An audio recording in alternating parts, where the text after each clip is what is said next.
Hello folks, it's a Silly Moustache here, and I'm going to talk about 12-string guitars again because I have had a private message from Larry in San Diego saying that he's never played a 12-string guitar, and he's listed 17 questions for me to answer and I'm going to try and do that in less than 20 minutes.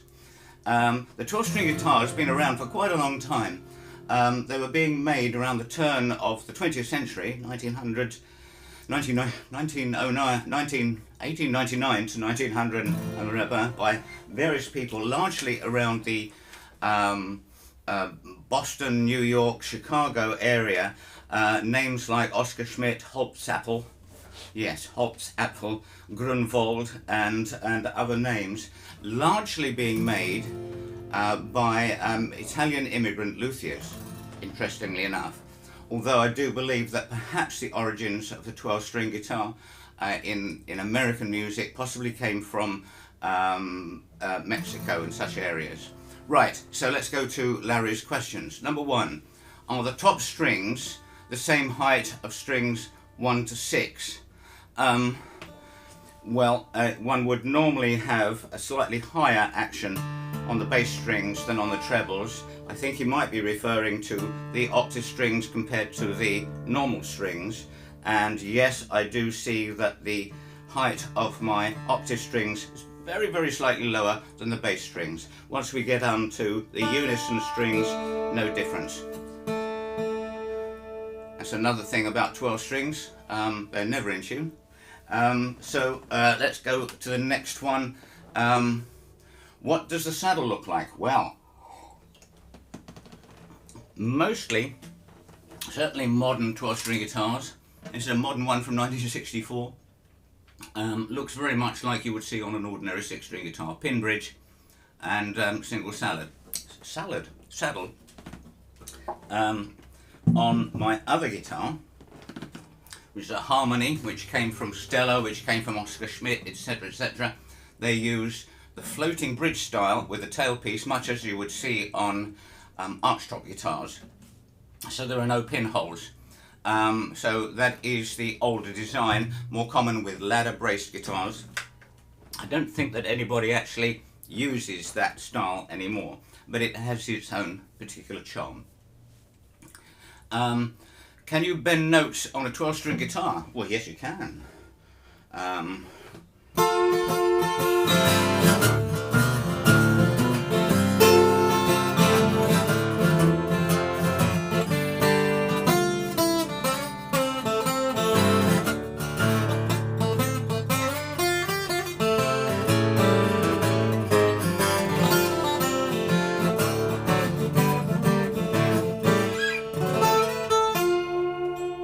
Can.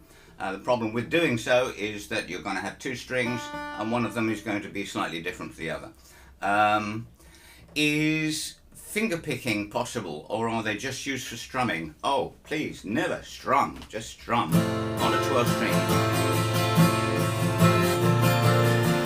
Horrible noise, wall of sound. I don't really like strumming on a 6-string guitar, but it's just twice as complicated, just becomes noisy with 12 notes going on like that. So finger picking, yes, you can.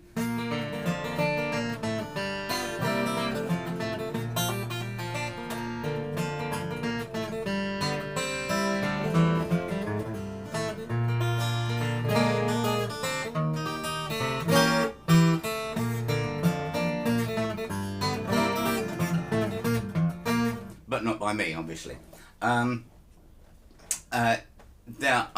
There is a name that comes to mind initially when you talk about fingerpick 12-string guitar, and that's Leo Kottke. But before him, I think Blind Willie McTell and Mike Russo and Fred Gerlach are names to pursue if you like that sort of style, and no reason why not.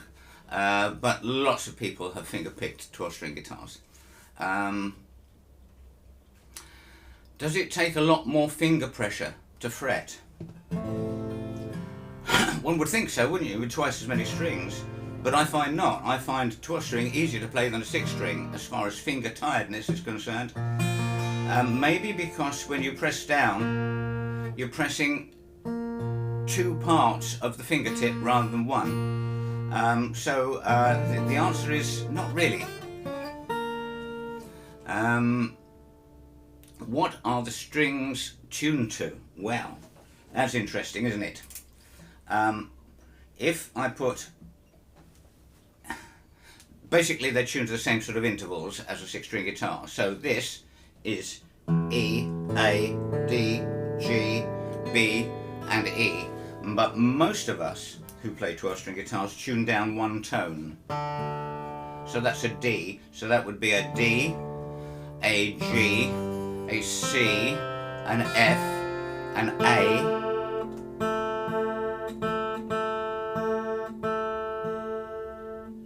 and a D. And why do we do that? Well, some people using them will tune up to the same as 6-string and use very light strings. I don't. I use either EJ37s from D'Addario or M190s from Martin, and the string gauges are on the bass side 54 to 30, 42 to 20, 32, 14, 25, 10, 16s and 12s. Very slight variance on the D'Addario, but essentially that sort of thing. So interestingly enough, Martin calls that light gauge, and D'Addario call them medium top, heavy bottom. So just to ameliorate that tension on the neck, I tune down to D, but more so to get a different dynamic. When I play a full set, I will probably play 3 or 4 numbers on a 6-string and then one on a 12-string for a change in the sounds, change in the delivery, and I mostly use it for hokum, bluesy things. My beloved chord sequence, that sort of thing. It's just a change of feel. What about alternate tunings? Yes, you can use alternate tunings. I don't. Certainly drop D is quite a popular one, which would be similar in sound to doing something like this.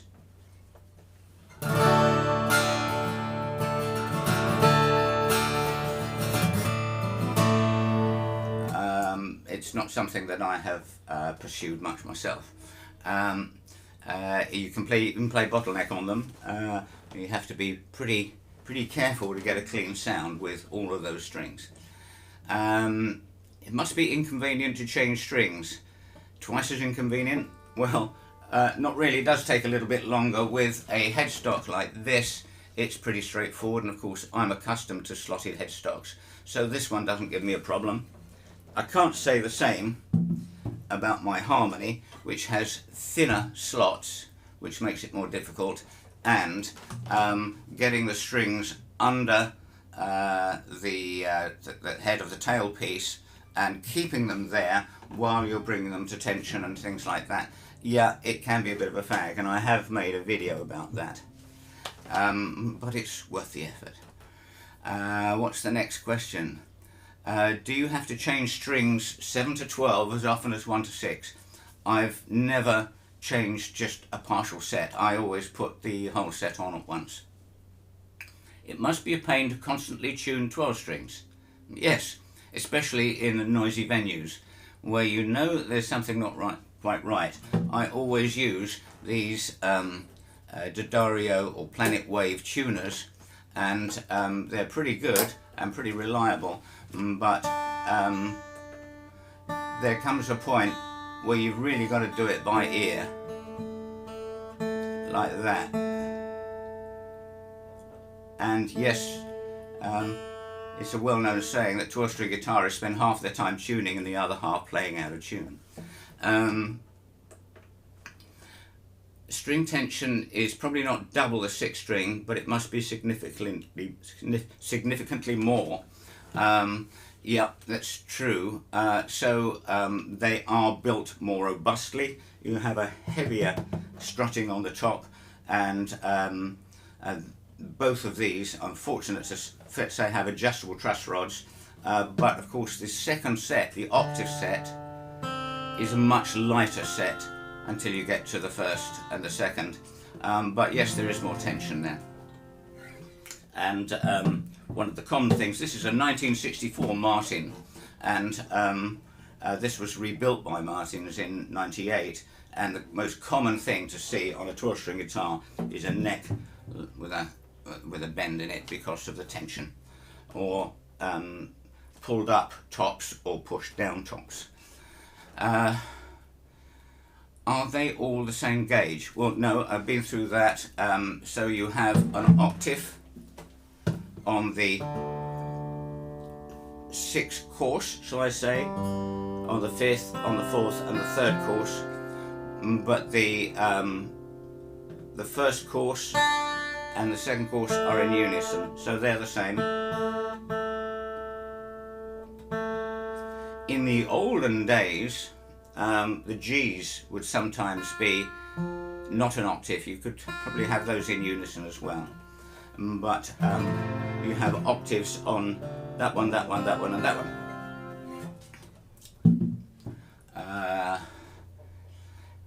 How close are the standard strings? This is the distance between the strings.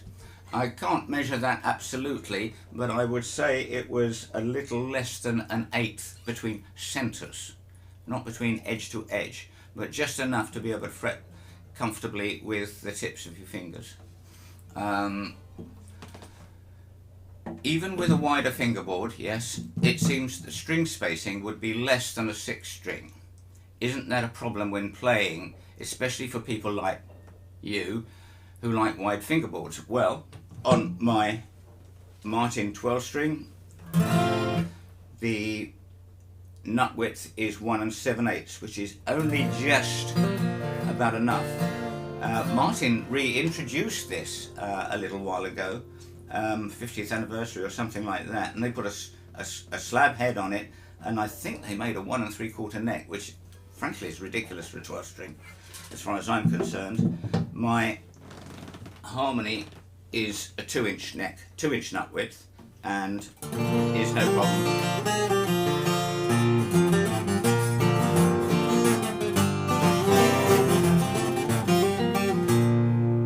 So I can do a thumb over F shape,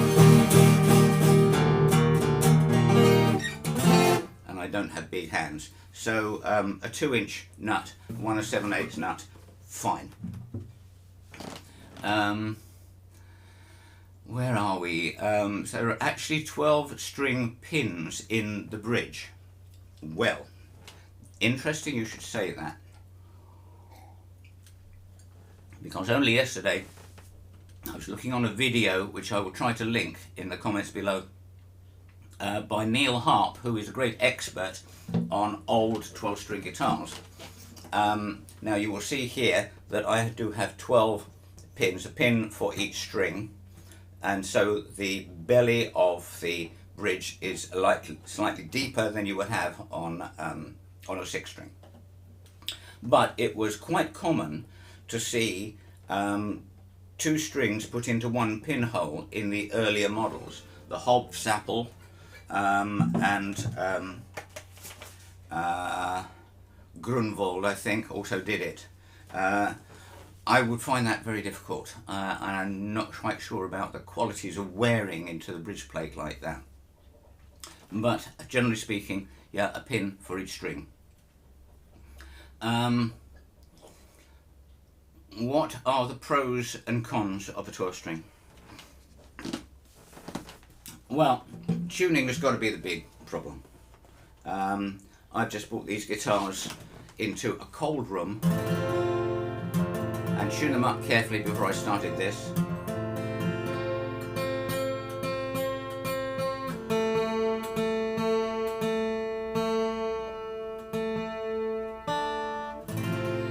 And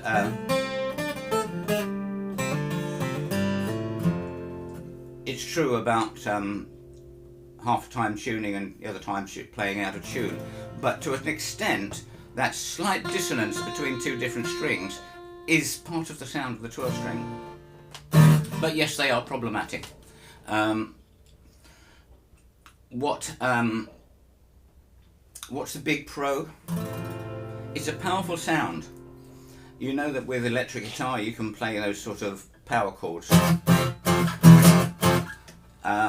You can play a lot more with a lot less on a 12 string.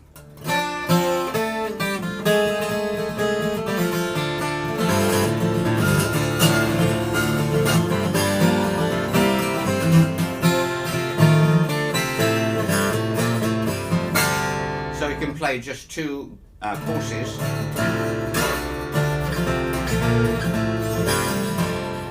And you've got that extra power there. So that's a big plus for me. It's a kind of orchestral sound.